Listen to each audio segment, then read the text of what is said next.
Is it possible to survive Palm Springs in the summertime? Well, in this video, you're gonna find out. My name's Tommy Jordan and I'm your Palm Springs area realtor. Before we get started, make sure to like this video so more people can see it, and also subscribe if you're interested in learning about the Palm Springs area on a weekly basis. So I'm a local, I've lived here through many summers, and I wanna tell you some easy ways where you could actually not just survive the summertime, but thrive in the summertime. Okay, I just made that up on the spot. Thought it was pretty good.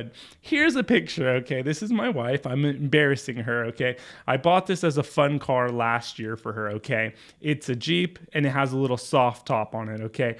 Well, first thing, my biggest advice for you, okay? Living here in the summertime, you need to make sure you have a car that has not a soft top, but that it has a remote start on it, okay? This makes all the difference because say, you know, it's 105, 110 degrees outside, okay? If you don't have a remote start, well, then you're just getting into a hot car every time. This is something I wish I would have done a lot sooner, okay? The Jeep didn't have a remote start, and they actually at Best Buy, they'll install it, the Geek Squad there, it's like a few $100, okay? And they'll put a remote start on your car. So if I ever have her Jeep in the summertime and I'm driving it around, even in my office, okay, right here on El Paseo, I'll just press the button and then for 10 minutes, the AC's blasting. So then I get into a cooler car.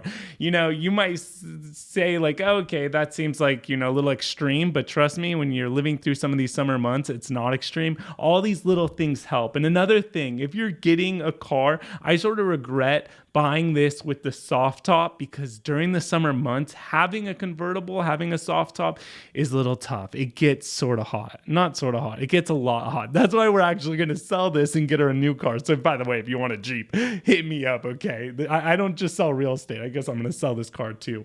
But yeah, it was a fun car, but just too hot. The next thing you need to know, this is number 2, okay? In the summer months, okay, it gets really hot, right? So when it's 110 degrees, usually in the summer here in the desert, the hottest part of the day is in the afternoon. So even 4 or 5 o'clock, it might reach that maximum temperature, that 110 degrees, right? But in the morning, it could be a lot cooler, significantly cooler. Let me show you this. So here we go. This is just an example. It's April, okay? And we're already having 100 degree days. It's pretty crazy. So if I show you 4 p.m., okay, you could see 4 p.m., 5 p.m., the hottest time of the day, 103 degrees, which actually isn't that bad because it's been dry lately. So it's not as bad as it seems. But what I recommend to people, and this is what I do, okay, I have a gym in my garage, 6 a.m., 7 a.m., look, it's only 73, 76 degrees, okay? That's not bad at all. That's pretty cool. So if you want to play tennis, if you want to golf, do pickleball, do any outdoor activities, get your morning walk in, okay? I recommend you do it at 6 or 7 a.m., go on a hike, whatever you want to do, because by 5 p.m., it's 103 degrees. And, you know, when it's around 110, okay, when we get those days, usually late July, August, okay, then it could be 8 a.m. and it's already 95 degrees. You know, then it makes all the difference, you know, waking up to do your activities earlier when it's 80 and not 110, 115 degrees, okay? So that's my next piece of advice. Now, another thing, you need to make sure you have a pool or access to a pool, okay? So I realize that not everyone has access to a pool in their backyard or in their community. That's why I want to show you some other cool options. Cool, because you got to cool up in the pool. Dad jokes here. Some other cool options where if you don't actually own a pool, this could be a good resource for you. Or if you just want a change of scenery, meet some people, check out these pools. So Palm Springs has a great swim center, okay? This is open year-round. It's open to the public. They have a website right here. Make sure to check out the website, palmspringsca.gov, and just, you could Google this. It's quick. I mean, if you found me on YouTube, you know how to use the internet, okay? So thanks for watching, by the way. And hey, just while I'm at it, if you're ever thinking about moving out here to Palm Springs or any other cities in the valley, I would love to help you. My team and I, we're helping people every day. It might feel weird reaching out to me, but trust me, it's not. It's fun. I'm a nice guy, okay? So I won't bite. So here we go. Here is this pool. Make sure you just reserve. They even have classes, okay? If you're not in Palm Springs, say you're in Palm Desert. Well, great. Palm Desert has a massive aquatic center, okay? I don't know if you could see this photo, but they have lap pools. They even even have slides for children. They have like a mini water park, 3 pools. It says right here on Google, 3 pools, slides, and spray areas, plus fitness classes and concessions. Look at that. That is a fun little day at the pool. There are fees, okay, for some of these pools, but they're very reasonable. So if you're a resident in Palm Desert, okay, it could be $4 from 13 years old to 59 years old, okay? And if you're a senior, you get a discount, okay? It's only $3. Non-resident, $6 or $4.50. So, not bad at all, okay? Also, if you're in La Quinta, okay, on the other side of the valley, there's a community pool there, the Fritz Burns Pool. Let's refresh this so we could see. Oh, look at that. So cute. So it's a community pool. Look at that. They have a little area for like kids. There's a little lap pool right there. So a lot of these, you just want to make sure you look on the website, check out the times, because sometimes they have classes, and also, the fees. Okay. So the next thing, living in the Palm Springs area, it's really great. I have a lot of people that move from Orange County, LA, San Diego, and they want to be in California, but they don't want to leave California completely. And what I mean by that, they like having the access to do things in California, because if you're in Arizona, like, you're gone, okay? Well, being in the Palm Springs area, you're very close to the beach, you're close to the mountains, you're close to a lot of different things at a more affordable price. So the first thing I would recommend, that was sort of all over the place, I'm just excited to be here with you guys. Idyllwild, this is something that I would definitely recommend. I've never done it, but I know a lot of people in my office, just a lot of people in the valley, this is what they do. So Idyllwild is right here, okay? There's Idyllwild, Pine Cove, and Fern Valley. You could see it right here, okay? There are 3 unincorporated communities in the San Jacinto Mountains. So if you know something about the Palm Springs area, the San Jacinto Mountains are right here next to Palm Springs. They're the really pretty mountains. You look up and see, and sometimes you see snow, okay? What I like about this is, one, it's just right around the corner. It's an hour drive, which is reasonable, okay?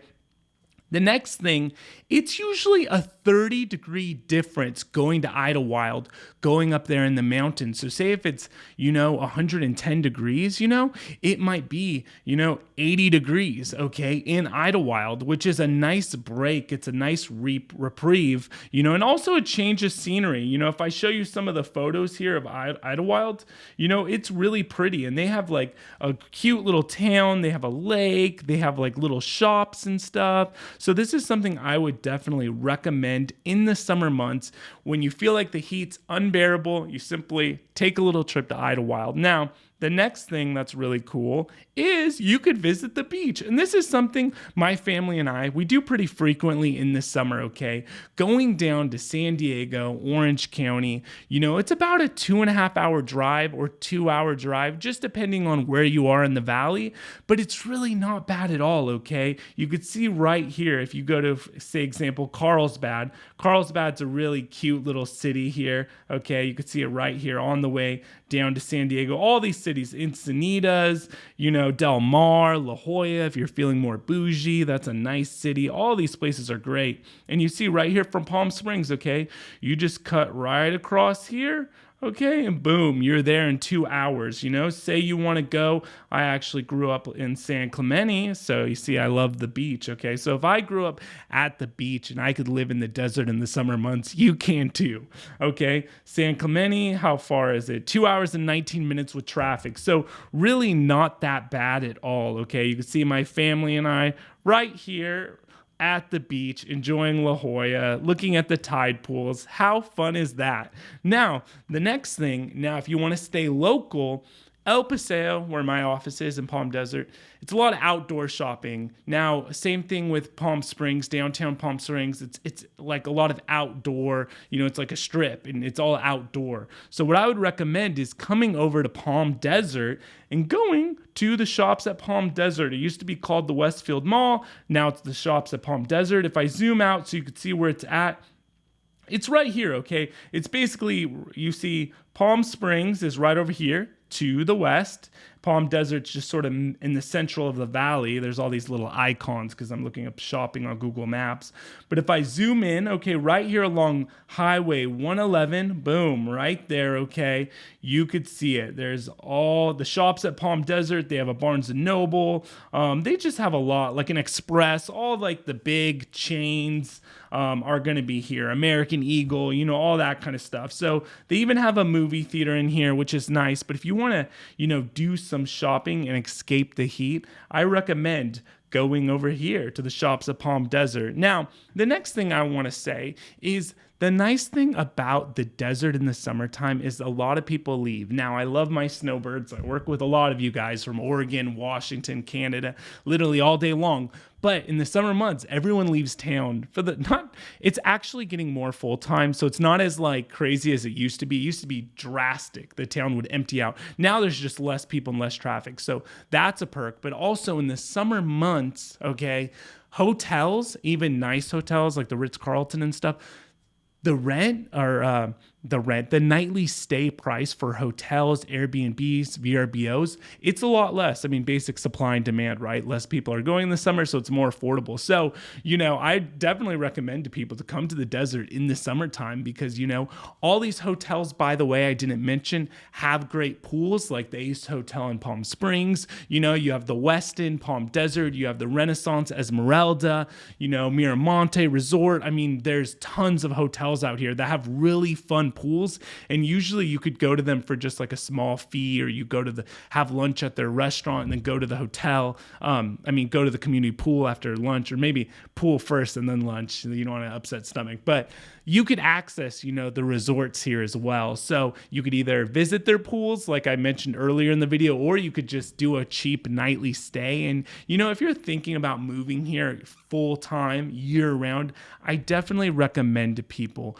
to definitely come here in the summertime, because if you don't know what it's like in August, September, and you're planning on just making this big move, you might not like it. You know, some people don't. You know, I'm not going to lie, I do get annoyed sometimes in summertime. And that's when I just take a trip to the beach, okay? But usually, if you look at the weather charts online, it's usually like 103, 105 degrees on average throughout the summer months, which if it's not humid outside, if it's dry like it's been lately, it's really not that bad at all. It sounds really hot, but it's really not that bad. But now when it's humid, you know, that's no fun. So I hope you found this video enjoyable. Make sure to like and subscribe. If you haven't done it, I'm looking at you. Do it for weekly videos. And also, if you're thinking about moving out here, my contact information is below. I seriously would love to help you.